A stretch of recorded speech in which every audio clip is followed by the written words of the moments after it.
बिस्मिल्लाहिर्रहमानिर्रहीम। ख़ातिन हज़रात, अख्तर अब्बास का सलाम पहुँचे। ज़िंदगी में हर बच्ची को और हर बच्चे को जब वो बड़ा हो रहा होता है तो अब ज़िंदगी का सबसे बड़ा फ़ैसला करना होता है। ये फ़ैसला आमतौर पे जॉब का नहीं होता, ये फ़ैसला अपने ज़िंदगी के लाइफ पार्टनर को पसंद करने का होता है। आमतौर पे होता यह है कि जो लड़की पहली दफ़ा हमने देखी, हमारी आंखों को भली लगी तो उसे हम पसंद कर लेते हैं। पहली दफ़ा मोहब्बत हो गई तो भी पसंद कर लिया।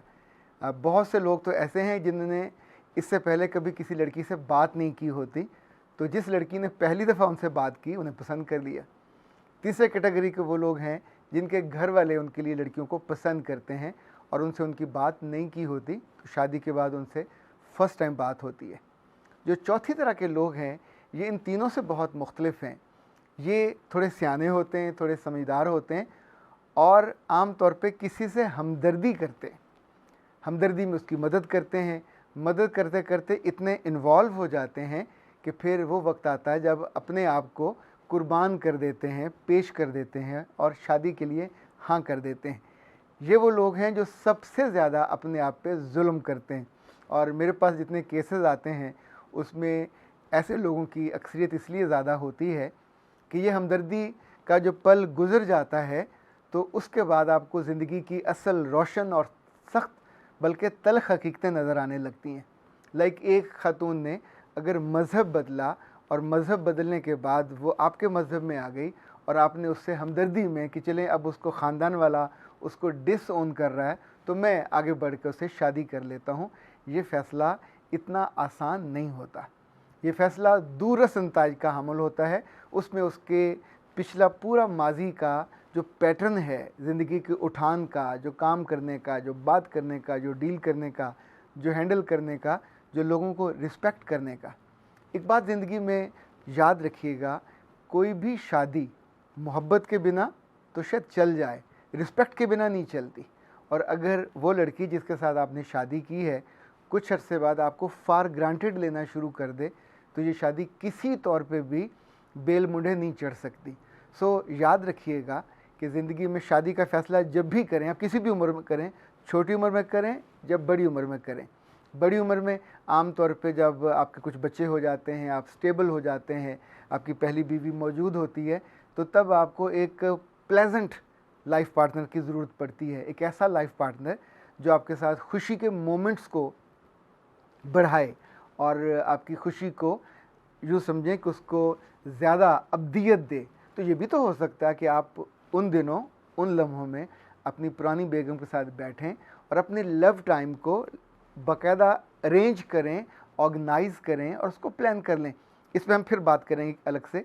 फ़िलहाल जो इस सेशन में हमारा मौजू ये है कि लड़की को कैसे मुंतखब किया जाए और उसके नतीजे में अपनी लाइफ को कैसे बेहतरीन अंदाज में लेके चला जाए। ये जो फर्स्ट साइट लव है ये भी आम तौर पे नाकाम साबित होती है, क्योंकि पहली नज़र आपको उसके रंग पे पड़ी, उसकी आंखों पे पड़ी, उसके होंठों पे पड़ी, उसके रुखसारों पे पड़ी, आपको अच्छे लग गए। क्योंकि पहले जो आपने देखे हुए थे जो उससे मुख्तलिफ थे या उससे खूबसूरत थे, पर आप उसके पूरे लाइफ पैटर्न को नहीं जानते थे। जो ही आपकी बातचीत होना शुरू हुई तो आपको अंदाज़ा हुआ तो बहुत ज़िद्दी है, वो तो बहुत अड़ियल है। आपको ये अंदाज़ा हुआ कि आगे से वो बोलती है, आगे से रिएक्ट करती है। तीसरा आपको अंदाज़ा हुआ कि वो तो रिश्तों की भी परवाह नहीं करती। अच्छा, जो लड़की अपने रिश्तों की परवाह न करती हो, याद रखिएगा कभी वो दूसरे घर में जाके अपने पार्टनर के रिश्तों की भी परवाह नहीं करेगी। सो ये जो बाइंडिंग है ये हमेशा बुनियाद से चलती है। जो लड़की लाइक आपकी ज़िंदगी में अल्लाह और उसका रसूल बहुत अहम है। अब आपका जो लाइफ पार्टनर है उसको अगर इस वैल्यू के साथ वो अटैच नहीं है, आपकी ज़िंदगी की सबसे बड़ी कदर आपकी दिन में, आपकी रात में, आपकी नमाज में, आपकी गैर नमाज में, आपकी मुश्किल में, आपकी आसानी में, आपके सुख के दिनों में आप तो अपने रब की तरफ रुजू करते हैं और उस पर कनात करते हैं और उस पर यूँ समझें कि हर मुश्किल में उस पर उसका आसरा लेते हैं। तो आपका लाइफ पार्टनर भी इस वैल्यू के साथ अटैच्ड होना बहुत लाजिम है। दूसरा, आपकी ज़िंदगी में आपकी फैमिली बहुत इंपॉर्टेंट है, आपकी माँ और बाप। ये याद रखिएगा कि अगर हम बहू के तौर पे देखें तो ये सारे विलन नज़र आते हैं, पर अगर हम मर्द के एंगल से देखें तो इन्होंने सारी उम्र उसको पाला होता है, उसको परवान चढ़ाया, उसको लिखाया, उसको पढ़ाया, उसको ग्रूम किया। इस आरजू में एक लड़की उसके लिए लाना चाहते हैं कि उनका ख़ानदान आगे चले, उन्हें वहाँ पोते मिलें, पोतियाँ मिलें, ताकि उनके ख़ानदान की एक्सटेंशन चले। अगर उनको ऐसी मोहब्बत करने वाली बहू मिल जाए, एहतराम करने वाली, रिगार्ड करने वाली, आप सोचें उनकी तो ज़िंदगी एक जन्नत का नमूना हो जाए।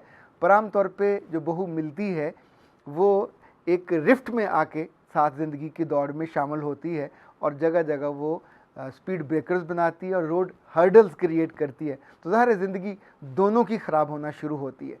सो जब ये जो पुरानी औरतें थी, कभी आप नोटिस करें, जब ये जाती थी रिश्ता देखने तो लड़की की माँ से ज़रूर मिलती थी, लड़की का किचन देखते थे, उसका घर देखते थे, उसके आसपास के इज़्ज़ा वकारब से ज़रूर मिलते थे। जितने लोग जिनसे मैं मिला हूँ वो आके बताते हैं कि जो हमारे पास ये रिश्ता आया, हमें लड़की अच्छी लगी या उसके घर वाले एक आध बंदे से मिले और उन्होंने कहा जी बस आप हमें बहुत पसंद आए और बस फ़ौरन चट मंगनी और पट ब्याह, हमेशा वो रिश्ता टूट गया।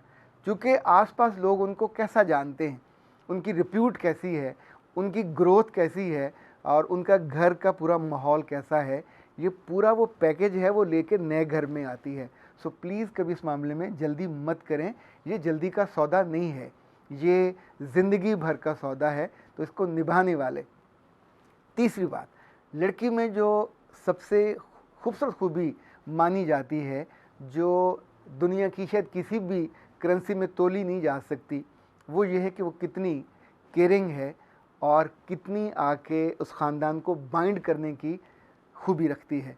अगर वो एब्जॉर्बिंग है तो उस ख़ानदान को बना देगी, अगर वो रिएक्टिव है, हर बात पे रिएक्ट करेगी, हर बात पे शिकायत करेगी, तो ज़ाहिर है ख़ानदान वो टूट जाएगा। सो लाने वाली लड़की को ये हमेशा देख कर लाना चाहिए, उसकी डिग्री से ज़्यादा उसकी हैबिट्स को, इसके एटीट्यूड को कि वो किस तौर पे है। अच्छा, जिन जिन लोगों ने हमदर्दी में शादी की, लाइक एक साहब का मैं आपको सिर्फ मिसाल देना चाहता हूँ, उन्होंने अपनी क्लास फेलो से शादी की जो उम्र में उनसे बड़ी थी और उन्होंने उसके कहने पे या कुछ और लोगों के कहने पे मुतासर होकर अपना दीन बदल लिया, अपना मज़हब बदल लिया। तो अब उसके अपने ख़ानदान में रेजिस्टेंस होना शुरू हुई और उसको रोना पीटना शुरू हुआ। तो इन्होंने कम उम्र होने के बावजूद अपने आप को सरेंडर कर दिया कि मैं तुम पे इस मुश्किल वक्त में तुम्हारा साथ देता हूँ। तो शादी हो गई।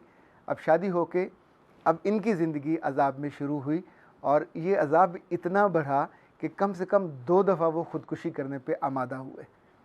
उसकी तल्ख़ बातें, उसके ताने, उसका ना मानने का एटीट्यूड। अब माशाल्लाह उनके कुछ 4-5 बच्चे हैं, पर उनमें से कोई एक बच्चा भी ऐसा नहीं है जो उनके साथ अटैच हो। वो ख़ातून एक राइवल ग्रुप के तौर पे उस घर में रहती है और हमेशा इनको जितनी अज़ियत दी जा सकती है, अब चूँकि इनको ये फैमिली वाले थे, इन्हें अपनी इज़्ज़त प्यारी थी, डाइवोर्स भी नहीं कर सकते, ये सोच के कि मैंने ये डिसीजन लिया था और लोग मुझे क्या कहेंगे। पर लोग तो जो कहेंगे सो कहेंगे। अपनी ज़िंदगी उन्होंने अंगारों पे कर ली, बर्बाद करके रख ली। इसी तौर पे एक और साहब ने एक ऐसी लड़की से शादी की जिसका एक बाजू कमज़ोर था और लोग उस पर बातें करते थे, अच्छी खुश शक्ल थी, और उसको भी उन्होंने उसकी कमज़ोर बाजू की हमदर्दी की वजह से ब्याह लिया।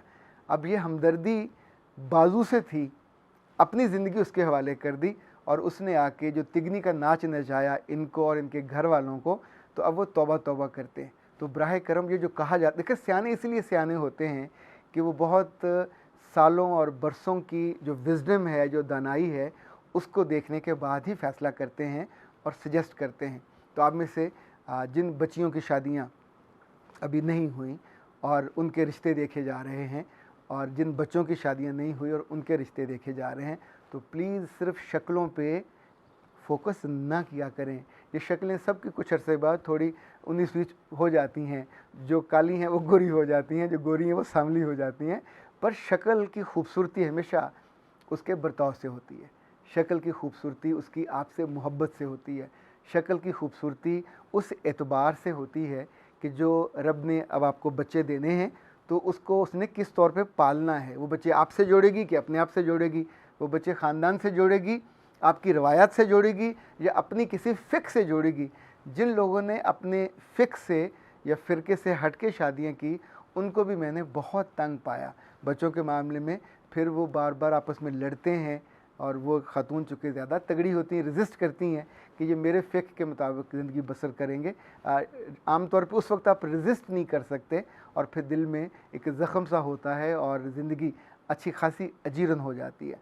सो ज़िंदगी में शादी का फ़ैसला करते हुए अल्लाह के रसूल सल्लल्लाहु अलैहि वसल्लम ने भी 4 शर्तें बताई थी कि औरत से उसकी खूबसूरती के लिए शादी ना करो, औरत से उसकी दौलत के लिए भी शादी ना करो। देखें, ये बड़ी मजबूत वजूहत होती हैं, पर दोनों बड़ी कमज़ोर वजह हैं और ये मकड़ी के जाले जैसी होती हैं। पर जिस वजह से जो औरत की शादी सबसे शानदार, मजबूत और उम्दा रहती है, वो ये है कि वो दीनी तौर पे कितनी मजबूत है, वो वैल्यूज़ वाइज कितनी तगड़ी है, वो आपके रब से कितनी जुड़ी हुई है, आपके रिश्तों का वो उसी लिहाज से लिहाज करेगी और कल आपकी अपनी जो नस्ल है उसको भी उसी तौर पे पालेगी। और अगर इस बीच में 19-20 हुआ आपकी तरफ से, आपका रवैया कहीं कम बेश भी हुआ, तो भी वो इस ख़ानदान को टूटने नहीं देगी और जोड़ के चलेगी और एक उम्दा और यूँ समझे काबिल फ़ख्र और काबिल एक मिसाली ख़ानदान वो बना देती है। मिसाली ख़ानदान मर्द नहीं बनाते, मिसाली ख़ानदान औरतें बनाती हैं, बल्कि औरतों से ज़्यादा लड़कियां बनाती हैं। जो जितनी नस्लें आगे चलती हैं ये भी लड़कियों से चलती हैं और उनकी वैल्यूज़ के साथ जुड़ी होती हैं। अगर उनकी अपनी मिथ कमज़ोर है, अगर उनका अपना मानना कमज़ोर है, तो ज़ाहिर है अगली नस्ल को वो उम्दगी और वो मजबूती नहीं दे सकती। मेरा रब आपकी ज़िंदगियों में आसानी करे, कामयाबी दे। अख्तर अब्बास को इजाज़त दीजिए। अस्सलाम वालेकुम।